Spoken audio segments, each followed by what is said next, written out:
নমস্কাৰ, মই প্ৰণতিয়ে আজি লৈ আহিছোঁ একাপ চাহৰ ৰেচিপি। আপোনালোকে চাগে ভাবিছে চাহৰ ৰেচিপিনো দিয়েনে? সকলোৱেতো জানে চাহ বনাব। হয়, সকলোৱে জানে, কিন্তু এই কাপ চাহ আপোনালোকে বনোৱা চাহকাপতকৈ সম্পূৰ্ণ বেলেগ। আপোনালোকে খোৱা চাহকাপতকৈ বহুগুণে টেষ্টি, আপোনালোকে খোৱা চাহকাপতকৈ হেল্ডিও হয়। তাৰ বাবে মই লৈছোঁ এটা গাজৰ।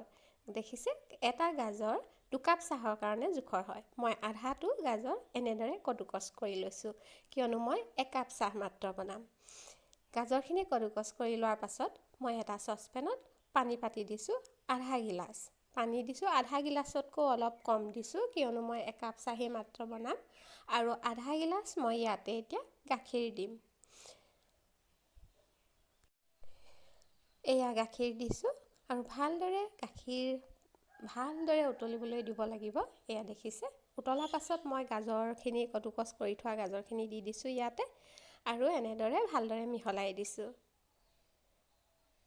এইদৰে 3-4 বাৰমান আপোনালোকে এনেদৰে উতল আহিবলৈ দিব। যিমানেই উতলটো আহিবলৈ দিয়ে সিমানেই বেছি ভাল হয়। গাজৰৰ টেষ্টটো তেতিয়া গাখীৰখিনিৰ লগত মিহলি হৈ যায়।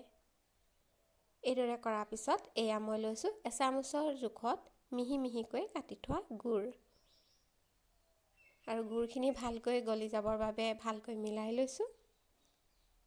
ভালদৰে আকৌ উতল আহিবলৈ দিছোঁ।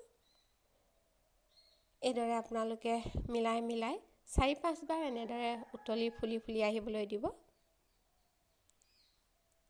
আৰু ইয়াতে এতিয়া মই এখিলা তেজপাত দি দিম। তেজপাতখিলা মই ছিঙি দিম।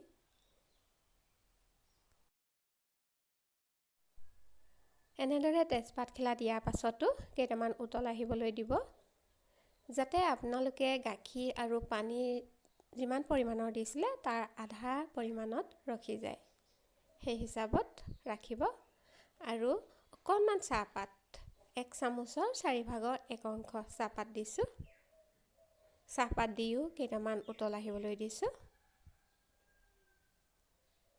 বেছি সময় নালাগে, যিহেতু গাখীৰ আৰু পানী বহুত জলদি উতল আহে। আৰু এয়া চাহ ৰেডি হৈ গৈছে। বাকিব লৈছোঁ। আপোনালোকে এনেদৰে কেতিয়াবা বনাই খাই চাবচোন। আবেলি চাহকাপ এনেদৰেই খাব। যিহেতু সৰু ল'ৰা ছোৱালীবোৰে গাজৰ খাবলৈ নিবিচাৰে, এনেদৰে খুৱাব পাৰে তেওঁলোককো, যিসকলে চাহ খায়।